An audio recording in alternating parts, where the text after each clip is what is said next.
Assalamualaikum warahmatullahi wabarakatuh. Halo semuanya, kembali lagi bersama saya Jofari Gantara Putra di channel Pemula IT tentunya. Dan pada video kali ini saya akan menyajikan sebuah segmen baru, yaitu Q&A Tech.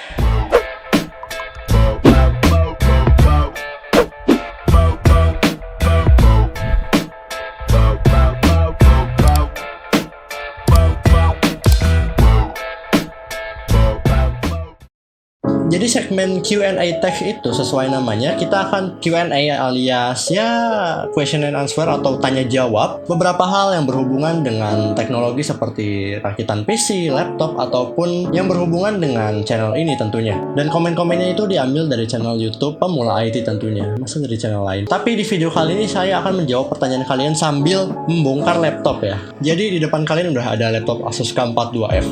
Ini menggunakan prosesor Pentium P6200 tapi udah di-upgrade ke Intel i3 370M alias i3 generasi pertama, codename Arandel, 2 core 4 thread 2,40 GHz 3MB L3 charge. Sampai hafal loh.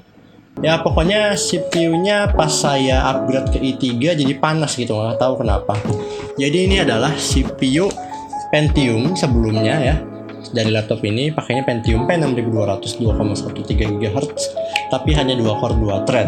Nah saya upgrade ke i3 370M ini karena ya gabut, tapi malah jadi panas gitu. Dan kemungkinan setelah saya cek gitu thermal passnya masih aman, dan kemungkinan besar si exhaustnya ini kurang benar. Jadi saya akan membersihkan lagi exhaustnya ini karena ya pas dicek anginnya tuh angin panasnya keluarnya dikit. Oke lanjut, sebelum waktunya habis kita akan membaca beberapa pertanyaan pertama yang ada di channel YouTube Pemula IT. Dan ini mungkin nggak berurut dan mohon maaf jika pertanyaan kalian tuh nggak terjawab ya di channel saya. Sebenarnya ini kacamata ganggu sih. Mohon maaf jika belum terjawab karena ya yang nanya juga banyak banget, dan mungkin beberapa pertanyaan yang kalian tanyakan mungkin sudah dijawab ya di channel YouTube Pemula IT di komen, tapi ya kan nggak semua dari kalian tuh nonton atau baca semua komen yang ada di video Pemula IT dulunya. Jadi ya buat kalian yang misal nggak baca ya pokoknya kalian lah gitu loh, ini pusing. Oke, sebelum membongkar laptop usahakan baterainya dilepas dulu dan kita akan membacakan pertanyaan.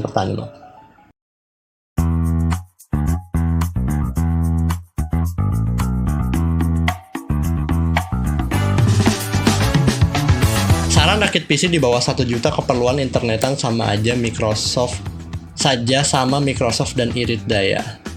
Oke, rakitan di bawah 1 juta, anggap aja maksimal banget 1 juta ya.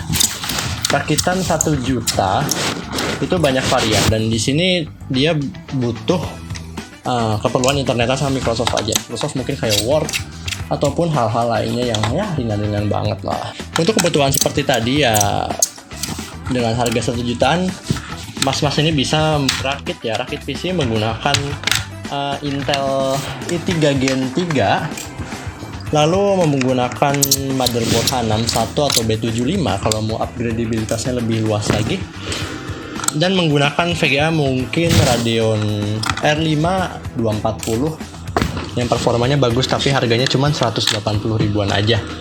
Itu udah bisa Genshin 60-30 fps di 1.0.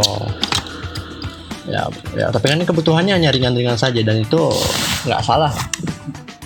Maksudnya nggak salah tuh ya nggak apa-apa lah pakai VGA tambahan, karena gini ya Intel HD mau diharapin apa gitu keperluan internetan. Ya kalau keperluan internetan ya sebenarnya udah Intel Quicksync sih sudah cukup untuk keperluan internetan dan Office. Jadi ya walaupun nggak pakai GPU discrete pun nggak masalah gitu, tapi saya merekomendasikan pakai GPU discrete jikalau ada kebutuhan lain yang lebih berat gitu. Tapi kalau misal mas ini nggak mau atau ya nggak perlu VGA discrete, ada pilihan lain yaitu menggunakan Intel generasi keempat atau generasi 6. Itu pun harus selektif lagi dalam memilih komponennya agar tidak mahal-mahal gitu. Oke, next. Saya nggak bisa di next lah.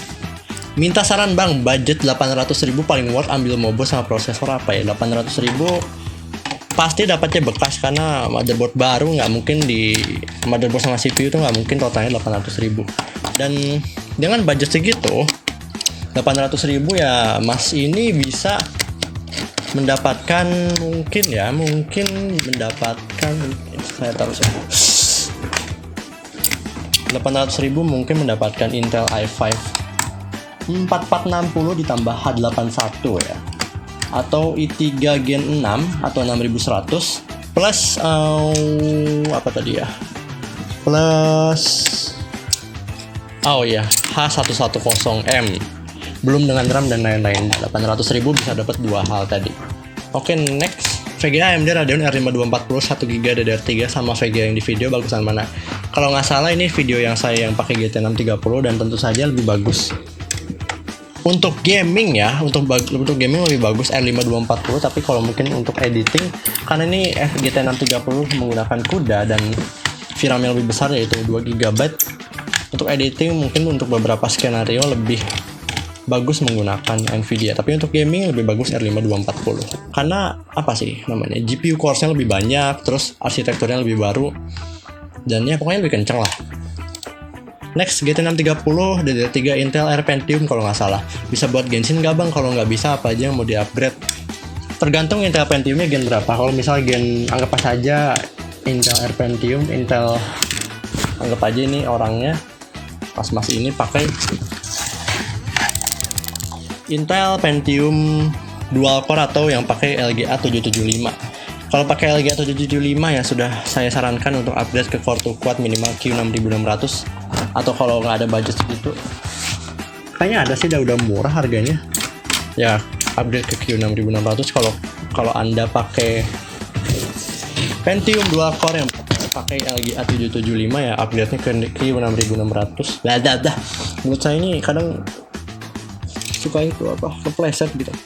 Lalu kalau misal mas ini pakainya Pentium yang Gen 3, tentu saja upgrade-nya ke Intel i3 minimal i3 2100 atau 3220 kalau support Gen 3, atau i5 3470 sekalian dah. Oke, mungkin dua itu sih kemungkinan. Next, bang please mau nanya, bagusan i7 8700K atau i7 9700K?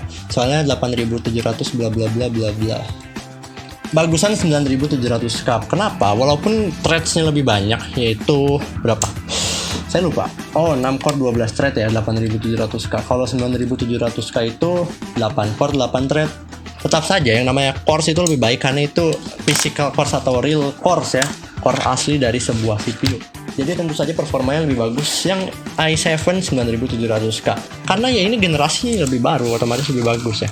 Kalau nggak percaya lihat benchmarknya aja, skor Cinebench R15 dan skor benchmark lainnya untuk multicore-nya lebih bagus. Bahkan single core-nya juga tentu saja lebih bagus, i7 9700K. Ini buka keyboard bisa banget dah. Oke, next, PSU build up sama Korea bagusan mana bang? Tergantung PSU build up-nya apa, PSU Koreanya apa. Tapi kalau ngomongin bagus, sebenarnya lebih bagus build up kayak HP, Dell dan lain sebagainya yang bener-bener build up ada brandnya, bukan build up copotan casing, itu bukan build up sebenarnya. Jadi otomatis lebih bagusan build up yang kayak HP, Dell dan lain sebagainya. Tapi biasanya motherboard seperti itu tuh nggak ada pin power untuk GPU, jadi itu kekurangannya ya. Tapi kalau PSU Korea, tentuin dulu PSU Koreanya apa gitu. Kalau kayak Micronix itu kan udah bagus, tapi kalau Korea yang kita nggak tahu PSU apa itu ya tetap aja kurang bagus. VGA ini bisa dipakai mau buat tipe P75M bla bla bla, soalnya VGA saya ini gaming jadul. Ini kalau nggak salah di video saya yang pakai yang review GT 210. Bisa, tentu saja semua VGA PCI Express bisa dipasang di PCI Express, kecuali misal PCI Express VGA-nya versi 4 tapi dipasang versi 1 itu kemungkinan nggak jalan ya. Nah, dan GT210 ini bisa aja dipasang di B75 disandingkan dengan i5-3470, tapi yang ada bakal GPU banget ya, GPU bottleneck banget. G210 ini atau GeForce 210 ini atau GT210 ini performanya sangat ampas di harganya yang lumayan tinggi saat ini. Baru ada yang jual baru kalau nggak salah, nggak jelas, nggak tahu baru, nggak tahu apa dah. 300.000 kalau nggak salah. Ngapain beli 300.000 untuk GT 210?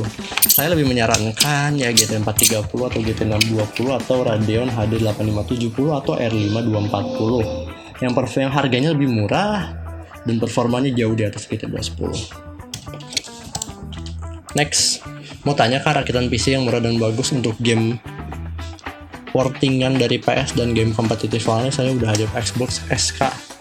Baik, terima kasih atas pertanyaannya. Kita lepas dulu ini kabel fleksibelnya. Nah, untuk game kompetitif ya mungkin kayak CSGO. Emang digemuk ya? Bentar.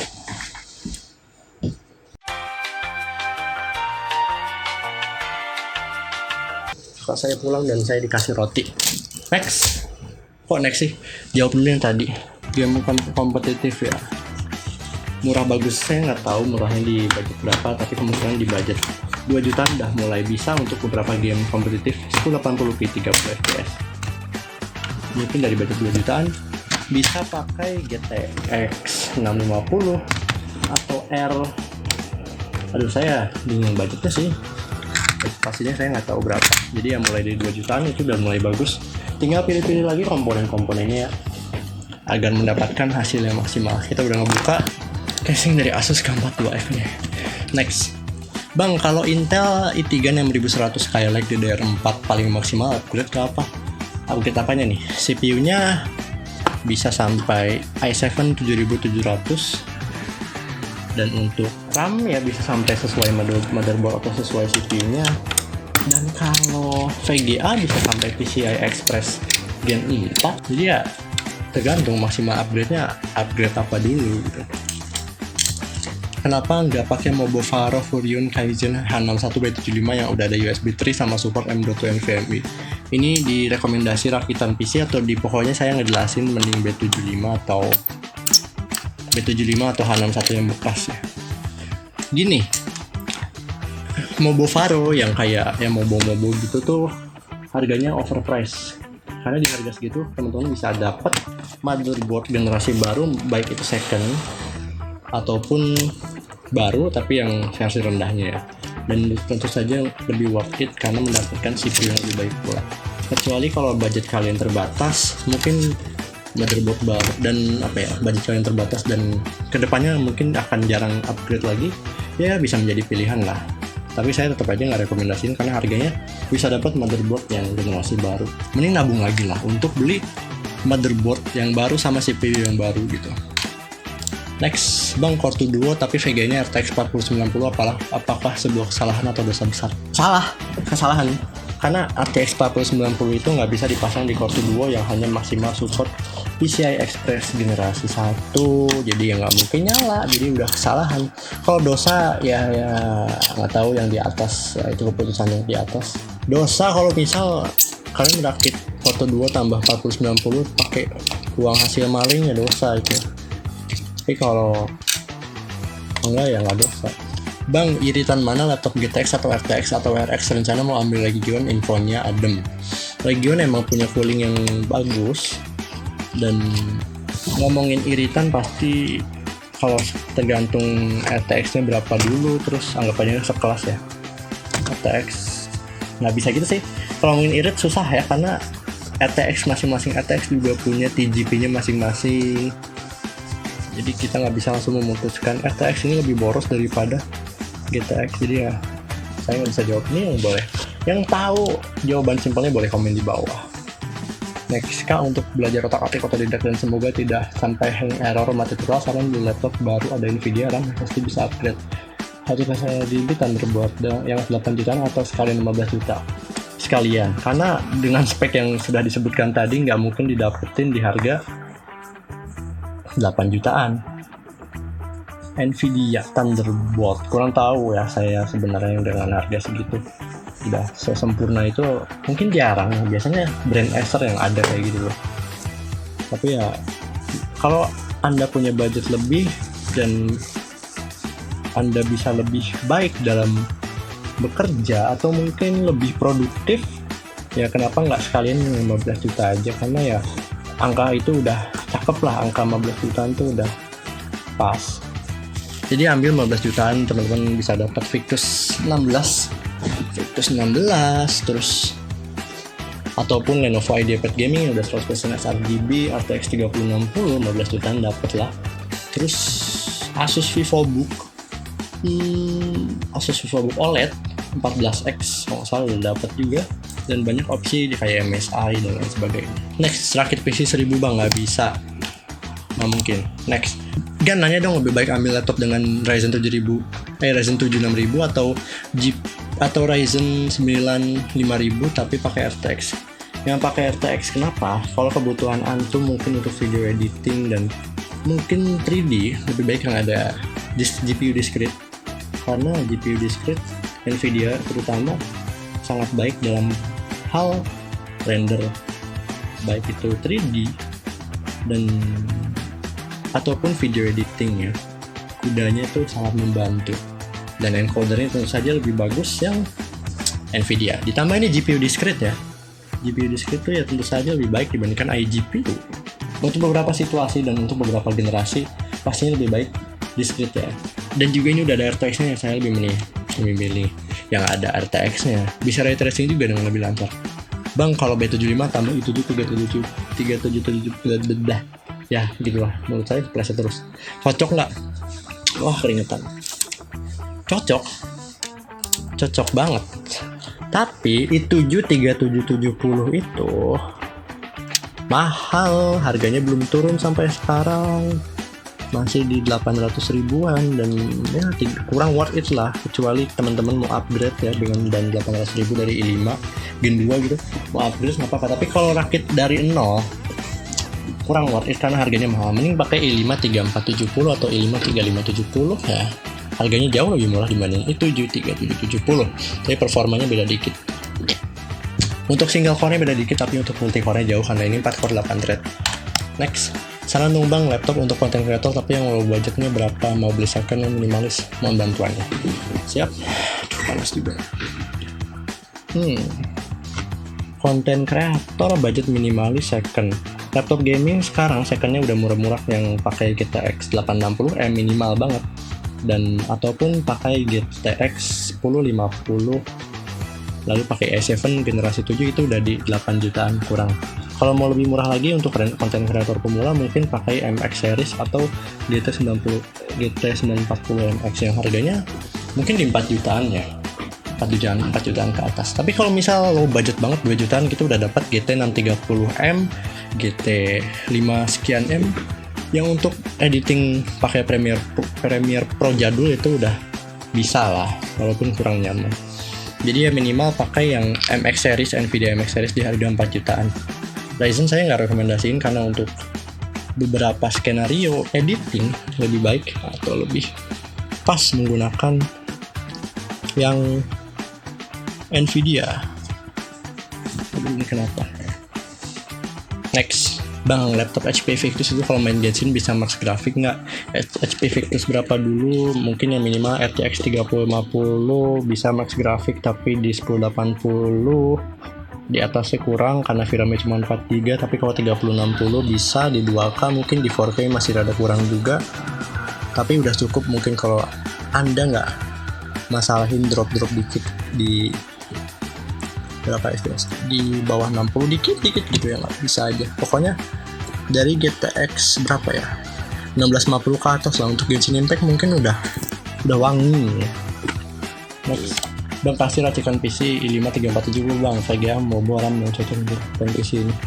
VGA minimal GTX 750 Ti atau RX 560, lalu maksimalnya GTX 1050 Ti lah. Di atas itu mungkin sudah mengalami yang namanya bottleneck. Lalu untuk RAM ya 8GB minimal banget. Terus apa lagi? MOBO B75 atau H61 yang sudah support Gen 3. Next, untuk PC trading dual monitor dengan onboard grafik non gamer paling murah, pilih yang mana untuk tingkat prosesor? Paling murah ya, kalau ngomongin baru sih i3 12100F paling murah, atau i3 13100F masih lumayan tinggi ya. 12100F dulu aja nggak apa-apa di awal-awal. Onboard ya, mohon maaf, mungkin i3 12100 aja, atau kalau lebih minim lagi i3 10100 yang udah ada onboard. Tapi kan kalau misal trading mungkin butuh multi monitor ya temen-temen, boleh tambahin GPU eksternal atau GPU discrete ya. Kok eksternal sih ya, pokoknya GPU discrete. Mungkin kalau ngomongin baru hanya untuk trading ya GTX 1650 atau RX 6400 akan kegunaannya hanya untuk trading, untuk multi monitor. Jadi minimal GTX 1030 atau GTX 1650 atau RX 6400 kan hanya kegunaannya untuk apa tadi, trading ya. Next question, mungkin 2 pertanyaan lagi. Bang, kalau mau Gen 2 dipasang prosesor Gen 3, apakah ada kerusakan konslet di salah satu partnya, misal mobo atau prosesor? Kerusakan enggak, tapi kalau nggak support nggak akan kebaca dan PC kalian nggak akan masuk Windows. Paling ketulisannya kayak unsupported CPU gitu. Tapi kebaca, tapi nggak akan ngerusak. Tahu saya gitu. Next. Oh, sudah habis pertanyaannya yang saya SS tadi. Mungkin sekian dari saya. Terima kasih telah menonton video ini sampai akhir teman-teman.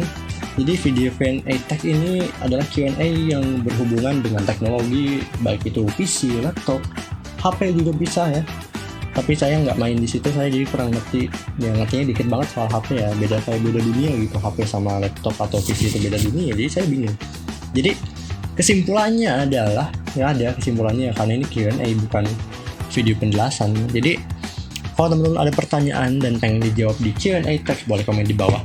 Dan Q&A Tech ini sama Q&A biasa bedanya yaitu Q&A Tech ini ngomongin tentang teknologi, tapi kalau Q&A aja tuh ngomongin apa aja. Mau Q&A tentang saya, mau tentang pemula IT, mau tentang konspirasi enggak juga, mau tentang dunia ini ya bebas lah, kalian mau tanya apa aja bebas.